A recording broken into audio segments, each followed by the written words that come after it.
ಹಾಗೂ urine formation ಬಗ್ಗೆ ಕಲಿಯೋಣ. ಇವತ್ತಿನ ವಿಡಿಯೋದಲ್ಲಿ ಹೇಗೆ ಡೈಲ್ಯೂಟ್ ಯೂರಿನ್ ಫಾರ್ಮ್ ಆಗುತ್ತೆ, ಹೇಗೆ ಕಾನ್ಸಂಟ್ರೇಟೆಡ್ ಯೂರಿನ್ ಫಾರ್ಮ್ ಆಗುತ್ತೆ, ಆಮೇಲೆ ಈ ಕೌಂಟರ್ ಕರೆಂಟ್ ಮೆಕ್ಯಾನಿಸಮ್ ಅಂದರೆ ಏನು ಅಂತ ನೋಡೋಣ. ಡೇ ಟು ಡೇ ಲೈಫಲ್ಲಿ ನಾವೇನು ವಾಟರ್ನ ತಗೋತೀವಿ ಅದು ದಿನದಿಂದ ದಿನಕ್ಕೆ ವೇರಿ ಆಗುತ್ತೆ. ಆದರೆ ಬಾಡಿಯಲ್ಲಿರುವಂತಹ ಫ್ಲೂಯಿಡನ್ನು ಮೇಂಟೈನ್ ಮಾಡಬೇಕಾಗುತ್ತೆ. ಇದು ಹೇಗೆ ಮೇಂಟೈನ್ ಆಗುತ್ತೆ? It is because of homeostasis. Homeostasis ಅಂತ ಅಂದರೆ ಬಾಡಿಯಲ್ಲಿರುವಂಥ ಸಿಸ್ಟಮಲ್ಲಿ ಒಂದು ಬ್ಯಾಲೆನ್ಸ್ ಇರಬೇಕು. ಇದು ಏನಕ್ಕೆ? ಆರ್ಗ್ಯಾನಿಸಮ್ ಸರ್ವೈವ್ ಆಗೋಕ್ಕೆ ಮತ್ತು ಬಾಡಿಯ ಎಲ್ಲ ಆರ್ಗನ್ಸ್ಗಳು ಸರಿಯಾಗಿ ಫಂಕ್ಷನ್ ಆಗೋಕ್ಕೆ. ಇಲ್ಲಿ ಈ ಹೋಮಿಯೋಸ್ಟಾಸಿಸ್ ಅಂತಂದರೆ ಬಾಡಿಯಲ್ಲಿರುವಂಥ ಫ್ಲೂಯಿಡನ್ನು ಮೇಂಟೈನ್ ಮಾಡೋದು ಅಂತ. ಬಾಡಿಯಲ್ಲಿರೋ ಫ್ಲೂಯಿಡಲ್ಲಿ ಅಂದರೆ ಎಷ್ಟು ವಾಟರ್ ಕಂಟೆಂಟ್ ಇರಬೇಕು, ಎಷ್ಟು ಸೊಲ್ಯೂಟ್ ಇರಬೇಕು ಅಂತ. ಈ ಹೋಮಿಯೋಸ್ಟಾಸಿಸ್ ಬಾಡಿ ಫ್ಲೂಯಿಡ್ ಏನಿದೆ ಇದನ್ನು ಮೇಂಟೈನ್ ಮಾಡೋದು ಕಿಡ್ನಿ. ಸೊ ಈ ಕಿಡ್ನಿಯಲ್ಲಿ ಯೂರಿನ್ ಫಾರ್ಮ್ ಆಗುತ್ತೆ. ಅದರಲ್ಲಿ 2 ಟೈಪ್ಸ್ ಇದೆ. ಒಂದು ಡೈಲ್ಯೂಟ್ ಯೂರಿನ್, ಇನ್ನೊಂದು ಕಾನ್ಸಂಟ್ರೇಟೆಡ್ ಯೂರಿನ್. ಡೈಲ್ಯೂಟ್ ಯೂರಿನ್ ಯಾವಾಗ ಫಾರ್ಮ್ ಆಗುತ್ತೆ ಅಂತಂದರೆ ಯಾವಾಗ ನಮ್ಮ ಬಾಡಿಯಲ್ಲಿ ಫ್ಲೂಯಿಡ್ ಇಂಟೇಕ್ ಏನಿದೆ ಇದು ಜಾಸ್ತಿ ಇದ್ದಾಗ ಡೈಲ್ಯೂಟ್ ಯೂರಿನ್ ಫಾರ್ಮ್ ಆಗುತ್ತೆ. ಅದೇ ಬಾಡಿಲಿ ಯಾವಾಗ ಇದು ವಾಟರ್ ಕಂಟೆಂಟ್ ಇಂಟೇಕ್ ಏನಿದೆ ಅದು ಕಮ್ಮಿ ಆದಾಗ ಕಾನ್ಸಂಟ್ರೇಟೆಡ್ ಯೂರಿನ್ನ ಫಾರ್ಮೇಷನ್ ಆಗುತ್ತೆ. ಇದರಲ್ಲಿ ADH ಆಬ್ಸೆಂಟ್. ಸೊ ADH ಇರಲ್ಲ. ಯಾವಾಗ ADH ಸೆಕ್ರೆಟ್ ಆಗಿರಲ್ಲ ಅವಾಗ ಡೈಲ್ಯೂಟ್ ಯೂರಿನ್ ಆಗುತ್ತೆ. ಯಾವಾಗ ADH ರಿಲೀಸ್ ಆಗಿರುತ್ತೆ ಆ ಟೈಮಲ್ಲಿ ಯೂರಿನ್ ಫಾರ್ಮ್ ಆಗೋದೇನಿದೆ ಕಾನ್ಸಂಟ್ರೇಟೆಡ್ ಆಗಿರುತ್ತೆ. ಇನ್ನೊಂದು ವೇರಿಯೇಷನ್ ಏನಂತಂದರೆ ಈ ಕೇಸಲ್ಲಿ ಯೂರಿನ್ ನ ಆಸ್ಮೊಲಾರಿಟಿ ಏನಿದೆ ಇದು ಇಸ್ ಲೆಸ್ ದ್ಯಾನ್ ಬ್ಲಡ್ಡಿನ ಆಸ್ಮೊಲಾರಿಟಿಗಿಂತ ತುಂಬ ಕಮ್ಮಿ ಇರುತ್ತೆ. ಆದರೆ ಕಾನ್ಸಂಟ್ರೇಟೆಡ್ ಯೂರಿನ್ ಯಾವಾಗ ಫಾರ್ಮ್ ಆಗುತ್ತೆ ಆಗ ಇದರ ಆಸ್ಮೊಲಾರಿಟಿ ಮೋರ್ ದ್ಯಾನ್ ಬ್ಲಡ್ ಇರುತ್ತೆ ಆ್ಯಂಡ್ ಅದು ಸಹ 4x more than the blood. ಈಗ ನಾವು ಫ್ಲೂಯಿಡ್ ಇಂಟೇಕ್ ನಾರ್ಮಲ್ ಇರಬೇಕಾದ್ರೆ ಯೂರಿನ್ ಹೇಗೆ ಫಾರ್ಮ್ ಆಗುತ್ತೆ ಅದನ್ನು ನೋಡೋಣ. ಸೊ ಈಗ ಫ್ಲೂಯಿಡ್ ಇಂಟೇಕ್ ನಾರ್ಮಲ್ ಇದೆ ಅಂದಾಗ ADH ರಿಲೀಸ್ ಆಗಲ್ಲ.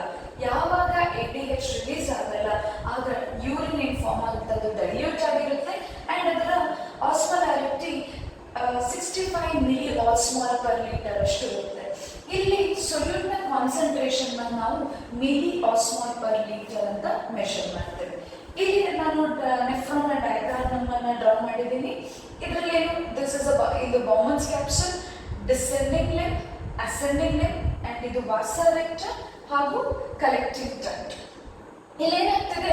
ಬ್ಲಡ್ ಅಫರೆಂಟ್ ಆರ್ಟರಿಯೋಲ್ ಇಂದ ಬರುತ್ತೆ, then it goes out by the efferent arteriole. ಆ ಬ್ಲಡ್ನ osmolarity 300 milli osmol per litre ಇದೆ. ಯಾವಾಗ ಇಲ್ಲಿ ಗ್ಲೊಮೆರುಲರ್ ಫಿಲ್ಟ್ರೇಷನ್ ಆಗಿ PCT ರೀಜನ್ ಬರುತ್ತೆ ಆಗಲೂ ಸಹ ಅದರ ಆಸ್ಮೊಲಾರಿಟಿ ಅರೌಂಡ್ 300 ಇರುತ್ತೆ. ಅಂದರೆ ಇದು ಐಸೋಟೋನಿಕ್ ಆಗಿದೆ to the fluid in the glomerular or the blood in the glomerular region. ಈ ಫ್ಲೂಯಿಡ್ ಏನು ಪಾಸ್ ಆಗ್ತಾ ಇದೆ ನೋಡಿ, ಇದರ ಕಾನ್ಸಂಟ್ರೇಷನ್ ಇನ್ಕ್ರೀಸ್ ಆಗ್ತಾ ಇದೆ. ಹಾಗೆ ವೆನ್ ಇಟ್ ಕೇಮ್ ಹಿಯರ್ ಅದೆಷ್ಟು 900 ವರೆಗೂ ರೀಚ್ ಆಯಿತು. ಈ ಲಿಂಬ್ ವಾಟರಿಗೆ ಪರ್ಮಿಯಬಲ್ ಇದೆ ಆ್ಯಂಡ್ ಈ ಲಿಂಬ್ ಸಾಲ್ಟ್ಸ್ಗೆ ಪರ್ಮಿಯಬಲ್ ಇದೆ. ಹೀಗೆ ಮೇಲೆ ಹೋಗ್ತಾ ಏನಾಯಿತು, ಈ ಲಿಂಬ್ ಸಾಲ್ಟ್ಸ್ ಪರ್ಮಿಯಬಲ್ ಇರೋದ್ರಿಂದ ಈ ಸಾಲ್ಟ್ಸ್ ಅನ್ನು ರಿಲೀಸ್ ಮಾಡ್ತಾ ಹೋಯಿತು. ಸಾಲ್ಟ್ ರಿಲೀಸ್ ಆಗ್ತಾ ಆಗ್ತಾ ಆಸ್ಮೊಲಾರಿಟಿ ಕಮ್ಮಿ ಆಗ್ತಾ ಹೋಯಿತು. ಈ ಸಾಲ್ಟ್ ಏನು ರಿಲೀಸ್ ಆಗುತ್ತೆ ಇಲ್ಲಿಂದ NaCl ಏನು ರಿಲೀಸ್ ಆಗುತ್ತೆ ಅದು ನೆಕ್ಸ್ಟ್ ಬರೋದು ಈ ಇಂಟರ್ಸ್ಟಿಷಿಯಲ್ ಸ್ಪೇಸ್ಗೆ. ಇಂಟರ್ಸ್ಟಿಷಿಯಲ್ ಸ್ಪೇಸಿಂದ ನೆಕ್ಸ್ಟ್ ಬರೋದು ವಾಸಾ ರೆಕ್ಟಮ್ಗೆ.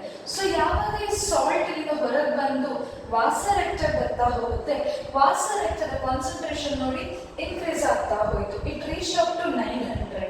ಸೊ ಇಲ್ಲಿ ಏನಿತ್ತು? ವಾಟರ್ ಪರ್ಮಿಯಬಲ್ ಇದೆ. ಇಂಟರ್ಸ್ಟಿಷಿಯಲ್ ನ ಕಾನ್ಸಂಟ್ರೇಷನ್ ಜಾಸ್ತಿ ಇದ್ದಿದ್ರಿಂದ ವಾಟರ್ ಹೊರಗೆ ಬರಕ್ಕೆ ಶುರುವಾಯಿತು. ಈ ವಾಟರ್ ಏನು ಹೊರಗೆ ಬಂತು, ಈಗ ವಾಸಾ ರೆಕ್ಟದಲ್ಲೂ ಸಹ ಇವಾಗ ಸೊಲ್ಯೂಟ್ ಕಾನ್ಸಂಟ್ರೇಷನ್ ಜಾಸ್ತಿ ಆಗಿದೆ.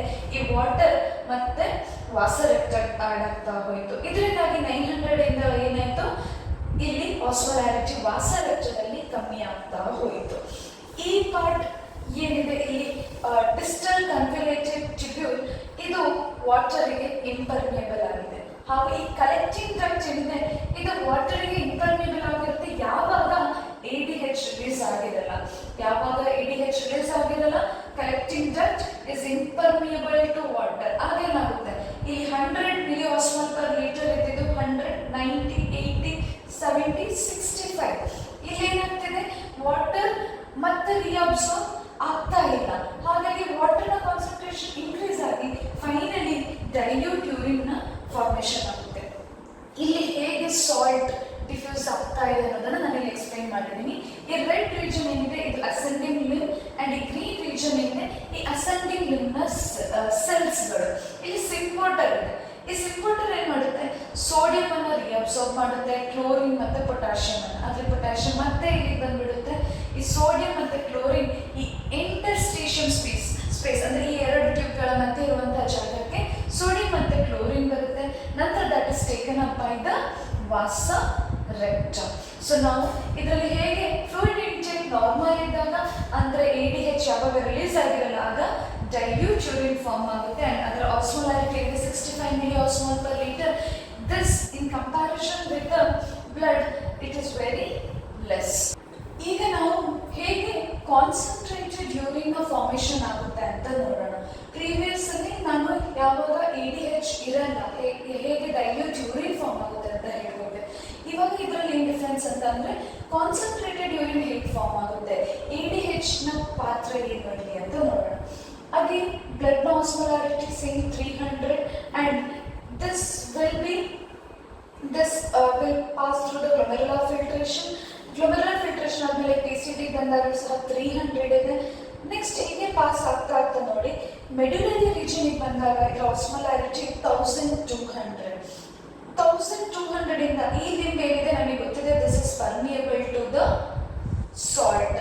ಇವಾಗ ಏನಾಗ್ತಿದೆ, ಇಲ್ಲಿ ಸಾಲ್ಟ್ ರಿಲೀಸ್ ಆಗ್ತಾ ಇದೆ ಅಂಡ್ ಈ ರೀಜನ್ ಏನಿದೆ ಕಲೆಕ್ಟಿಂಗ್ ಡಕ್ಟ್, ಈ ಕಲೆಕ್ಟಿಂಗ್ ಡಕ್ಟ್ ಇಂದ ಯೂರಿಯಾ ವಿಲ್ ಬಿ ರಿಲೀಸ್ಡ್. ಈ ಯೂರಿಯಾ ಈ ಅಸೆಂಡಿಂಗ್ ಲಿಂಬ್ ಹಾಗೂ ಈ ಡಿಸೆಂಡಿಂಗ್ ಲಿಂಬ್ ಇದನ್ನ ಅಬ್ಸರ್ವ್ ಮಾಡುತ್ತೆ. ಹಾಗೂ ಈ ಲಿಂಬಿಂದ ಸಾಲ್ಟ್ ಹೊರಗೆ ಬರ್ತಾ ಇದೆ. ಸಾಲ್ಟ್ಸ್ ಹೊರಗೆ ಬರೋದ್ರಿಂದ ನೋಡಿ 1200 ಇದ್ದಿದ್ದು 600, 200, 100 ಸೊಲ್ಯೂಟ್ ಕಾನ್ಸಂಟ್ರೇಷನ್ ಕಮ್ಮಿ ಆಗ್ತಾ ಹೋಯಿತು. ಈ ಸಾಲ್ಟ್ ಇಂಟರ್ಸ್ಟೇಷನ್ ಸ್ಪೇಸ್ಗೆ ಬಂತು. ಈ ಇಂಟರ್ಸ್ಟೇಷನ್ ಇಂದ it will be taken by the vasa recta. Vasa recta salt ನ ತಗೊಂಡು ಏನಾಯ್ತು ನೋಡಿ, ಅದರ ಕಾನ್ಸಂಟ್ರೇಷನ್ ಇನ್ಕ್ರೀಸ್ ಆಗ್ತಾ ಹೋಗಿ 1200 ರೀಚ್ ಆಯಿತು. ಸೊ ನಮ್ಮ ಮೆಡ್ಯುಲರಿ ರೀಜನ್ ಅಲ್ಲಿ ಏನಾಯ್ತು, ಸೊಲ್ಯೂಟ್ ಕಾನ್ಸಂಟ್ರೇಷನ್ ಇನ್ಕ್ರೀಸ್ ಆಗಿದೆ ಅಂಡ್ ಈ ಡಿಸೆಂಡಿಂಗ್ ಲಿಂಬ್ ಏನಿದೆ it is permeable to water. ಇವಾಗ ಇಲ್ಲಿ ಸೊಲ್ಯೂಟ್ ಕಾನ್ಸಂಟ್ರೇಷನ್ ಜಾಸ್ತಿ ಇದೆ ಅಂದ್ರೆ ಏನಾಗುತ್ತೆ, ಎಲ್ಲಾ ಕಡೆಯಿಂದ ಈ ತರ ವಾಟರ್ನ ರಿಲೀಸ್ ಆಗುತ್ತೆ. ಸೊ ಇವಾಗ ವಾಟರ್ ರಿಲೀಸ್ ಆಗ್ತಾ ಇದೆ. ವಾಟರ್ ರಿಲೀಸ್ ಆಗ್ತಾ ಈ ಲಿಂಬಲ್ಲಿ ನೋಡಿ ಕಾನ್ಸಂಟ್ರೇಷನ್ ಇನ್ಕ್ರೀಸ್ ಆಗ್ತಾ ಹೋಯಿತು. ಈ ವಾಟರ್ ರಿಲೀಸ್ ಆಯಿತು. ಈಗ ಆ ವಾಟರ್ ಇಂಟರ್ಸ್ಟೇಷನ್ ಸ್ಪೇಸ್ಗೆ ಬಂತು. ಅಲ್ಲಿಂದ ಅಗೇನ್ ಇದು ಈ ವಾಸರೆಕ್ಟನ್ನ ರೀಚ್ ಆಯಿತು. ವಾಸರೆಕ್ಟಲ್ಲಿ ವಾಟರ್ ಆ್ಯಡ್ ಆಗ್ತಾ ಹೋದಾಗ ಇಲ್ಲಿ ಇದರ ಕಾನ್ಸಂಟ್ರೇಷನ್ ಕಮ್ಮಿ ಆಗ್ತಾ ಬಂತು. ಇಲ್ಲಿ ಸಾಲ್ಟ್ ಕಾನ್ಸಂಟ್ರೇಷನ್ ಇನ್ಕ್ರೀಸ್ ಆಗ್ತಾ ಹೋಯಿತು. ರೈಟ್, ಇಲ್ಲಿ ನೋಡಿ ಇವಾಗ ಏನಾಗ್ತಾ ಇದೆ, ಸಾಲ್ಟ್ ಹೊರಗೆ ಬರ್ತಾ ಹೋಯಿತು. ಇಲ್ಲಿರುವಂಥ ಫ್ಲೂಯಿಡ್ನ ಆಸ್ಮೋಲಾರಿಟಿ ಅಪ್ ಟು 100 ರೀಚ್ ಆಯಿತು. ಆದರೆ ಮತ್ತೆ ನೋಡಿ ಇಲ್ಲಿ 300. ಇಲ್ಲಿ ಏನಾಗ್ತಿದೆ, ಪ್ರೀವಿಯಸ್ ಕಾನ್ಸೆಪ್ಟ್ ಅಲ್ಲಿ ಕಲೆಕ್ಟಿಂಗ್ ಡಕ್ಟ್ ವಾಟರ್ನ ರಿಅಬ್ಸರ್ವ್ ಮಾಡ್ತಿರ್ಲಿಲ್ಲ. ಆದರೆ ಇಲ್ಲಿ ಏನಾಗಿದೆ, ಕಾನ್ಸಂಟ್ರೇಟೆಡ್ ಯೂರಿನ್ ಫಾರ್ಮ್ ಆಗಬೇಕು, ADH ಸಹ ರಿಲೀಸ್ ಆಗಿದೆ. ಇದು ADH ಯಾವಾಗ ರಿಲೀಸ್ ಆಗುತ್ತೆ, ಯಾವಾಗ ನಮ್ಮ ಬಾಡಿಯಲ್ಲಿ ಫ್ಲೂಯಿಡ್ ಲಾಸ್ ಆಗಿದೆ ಅಥವಾ ನಮ್ಮ ಬಾಡಿಯಲ್ಲಿ ಫ್ಲೂಯಿಡ್ ಇಂಟೇಕ್ ಕಮ್ಮಿ ಇದೆ, ಆವಾಗ ಈ ADH ರಿಲೀಸ್ ಆಗುತ್ತೆ. ADH ರಿಲೀಸ್ ಆಯಿತು ಅಂತಂದಾಗ ಇಮಿಡಿಯೇಟ್ಲಿ ಕಲೆಕ್ಟಿಂಗ್ ಡಕ್ಟ್ ಏನು ಮಾಡುತ್ತೆ, ವಾಟರ್ ಅನ್ನ ರಿಅಬ್ಸರ್ವ್ ಮಾಡುತ್ತೆ. ವಾಟರ್ ರಿಅಬ್ಸರ್ವ್ ಆಗಿ ಏನಾಗುತ್ತೆ, ಇಲ್ಲಿ ಸೊಲ್ಯೂಟ್ ಕಾನ್ಸಂಟ್ರೇಷನ್ ಇನ್ಕ್ರೀಸ್ ಆಗ್ತಾ ಹೋಗ್ತಾ ಇದೆ. ವಾಟರ್ ಬಾಡಿಗೆ ಮತ್ತೆ ರಿಅಬ್ಸರ್ವ್ ಆಗಿ ಮತ್ತೆ ವಾಸರೆಕ್ಟಗೆ ರೀಚ್ ಆಗ್ತಾ ಇದೆ. ಸೊ ಫೈನಲಿ ನೋಡಿ ಇಲ್ಲಿ 100 ಇತ್ತು, ಮತ್ತೆ ವಾಟರ್ ಲಾಸ್ ಆಗಿ 300, 400, 800 1200 ಆಯಿತು. ಸೊ ಫೈನಲಿ ಯೂರಿನ್ ಏನು ಫಾರ್ಮ್ ಆಗಿದೆ 1200 ಮಿಲಿ ಆಸ್ಮಾಲ್ ಪರ್ ಲೀಟರ್ ಆಗಿದೆ. This is a concentrated urine. ಇಲ್ಲಿ ನಾವು ಈ ಬ್ಲಡ್ಗೆ ಕಂಪೇರ್ ಮಾಡಿದ್ರೆ it is around 4 times more concentrated than the blood. ಹಾಗೂ ಇಲ್ಲಿ ಫ್ಲೂಯಿಡ್ ನೋಡಿ, ಇದು ಹೀಗೆ ಮೂವ್ ಆಗ್ತಾ ಇದೆ, movement of this fluid over here. ಅದೇ ಈ ಫ್ಲೂಯಿಡ್ ನೋಡಿ ಈ ತರ ಮೂವ್ಮೆಂಟ್ ಇದೆ. ಸೊ ಇದನ್ನ ಆರನ್ನ ನಾವು ಡ್ರಾ ಮಾಡಿದ್ರೆ ಈ ವಾಸರೆಕ್ಟದಲ್ಲಿ ದ ಮೂವ್ಮೆಂಟ್ ಈ ತರ ಇದೆ. ಇದರಲ್ಲಿ ಈ ಲಿಂಬಲ್ಲಿ ಡೌನ್ವರ್ಡ್ ಮೂವ್ಮೆಂಟ್ ಇದೆ. ವೆರಸ್ ಇಲ್ಲಿ ಅಪ್ವರ್ಡ್ ಅಂಡ್ ಮತ್ತೆ ಈ ವಾಸರಕ್ತದಲ್ಲಿ ಡೌನ್ವರ್ಡ್. ಇಲ್ಲಿ ಫ್ಲೂಯಿಡ್ ಏನ್ ಮೂವ್ ಆಗ್ತಾ ಇದೆ ಎರಡು ಲಿಂಬ್ಗಳಲ್ಲಿ, ಇದು ನಮ್ಮ ಹೆನ್ಲೆಸ್ ಲೂಪ್ ಆಗಿರ್ಬೋದು ಅಥವಾ ವಾಸರೆಕ್ಟ್ ಆಗಿರ್ಬೋದು, ಫ್ಲೂಯಿಡ್ ಮೂವ್ಮೆಂಟ್ ಏನಿದೆ ಆಪೋಸಿಟ್ ಡೈರೆಕ್ಷನ್ ಅಲ್ಲಿ. ಸೊ ಇದಕ್ಕೆ ನಾವು ಕೌಂಟರ್ ಕರೆಂಟ್ ಮೆಕ್ಯಾನಿಸಮ್ ಅಂತ ಹೇಳ್ತೀವಿ. ಫ್ಲೂಯಿಡ್ ನ ಮೂವ್ಮೆಂಟ್ ಆಪೋಸಿಟ್ ಡೈರೆಕ್ಷನ್ ಅಲ್ಲಿ ಇರೋದ್ರಿಂದ ಕೌಂಟರ್ ಕರೆಂಟ್ ಮೆಕ್ಯಾನಿಸಮ್ ಅಂತ ಹೇಳ್ತೀವಿ. ಸೊ ಇವತ್ತಿನ ಕ್ಲಾಸಲ್ಲಿ ಹೇಗೆ ಯೂರಿನ್ ನ ಫಾರ್ಮೇಷನ್ ಆಗ್ತಾ ಇದೆ, ಡೈಲ್ಯೂಟ್ ಯೂರಿನ್ ಹೇಗೆ, ಕಾನ್ಸಂಟ್ರೇಟೆಡ್ ಯೂರಿನ್ ನ ಫಾರ್ಮೇಷನ್ ಹೇಗಾಗ್ತಿದೆ, ಹಾಗೂ ಕೌಂಟರ್ ಕರೆಂಟ್ ಮೆಕ್ಯಾನಿಸಮ್ ಅಂತ ಅಂದ್ರೆ ಏನು, ಫ್ಲೂಯಿಡ್ ನ ಮೂವ್ಮೆಂಟ್ಗಳ ಆಪೋಸಿಟ್ ಡೈರೆಕ್ಷನ್ ಮೂವ್ ಆಗ್ತಿದೆ, ಅದರಿಂದಾಗಿ ನಾವು ಈ ನೆಫ್ರಾನ್ ಅಲ್ಲಿ ಮೂವ್ ಆಗ್ತಿರೋದನ್ನ ಈ ಫ್ಲೂಯಿಡ್ಸ್ ಮೂವ್ಮೆಂಟ್ ಅನ್ನು ಕೌಂಟರ್ ಕರೆಂಟ್ ಮೆಕ್ಯಾನಿಸಮ್ ಅಂತ ಹೇಳ್ತೇವೆ. Thank you.